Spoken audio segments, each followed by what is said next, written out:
वायफळ येथे पूर्व वैमनस्यातून 6 जणांवर धारदार शस्त्राने खुनी हल्ला करण्यात आला। या हल्ल्यातील जखमींवर भिवघाट येथील खासगी रुग्णालयात उपचार सुरू आहेत।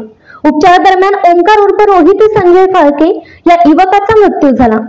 हल्ल्यातील जखमींची नावे संजय दामो फाळके, जयश्री संजय फाळके, सिकंदर असलम शिगलगार, सर्व राहणार वायफळे व आदित्य गजानन साठे, आशिष गजानन साठे, दोघेही राहणार कुची।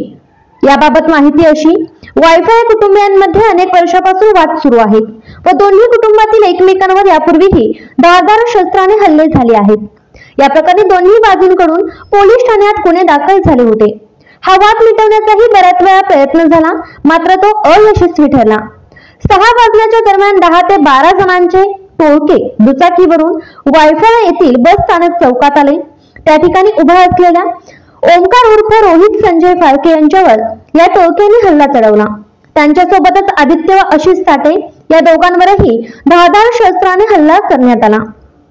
आदित्य व आशिष गंभीर जखमी अवस्थेत रक्ताच्या थारोळ्यात पडले होते, तर रोहित हा आपल्या घराकडे पळून जाण्यात यशस्वी झाला। दरम्यान चौकात बसलेल्या सिकंदर शिगलगार राहणार वायफळे यांच्यावरही या टोळक्यांनी विनाकारण हल्ला केला, तोही जखमी झाला आहे। दरम्यान आदित्य व आशिष यांच्यावर हल्ला केल्यानंतर हे टोळके भर चौकातून नंग्या तलवारी नाचवत रोहित फाळके यांच्या घराकडे गेले। यावेळी घरासमोर रोहित त्याच्यावर हल्ला चढवला। याच वेळी रोहितचे वडील संजय, आई जयश्री यामध्ये आल्या। त्यांनाही या टोळक्याने धारदार शस्त्राने मारहाण केली। सर्वजण रक्ताच्या थारोळ्यात पडले होते। त्यानंतर या टोळक्यांनी मोटरसायकलवरून धूम ठोकली।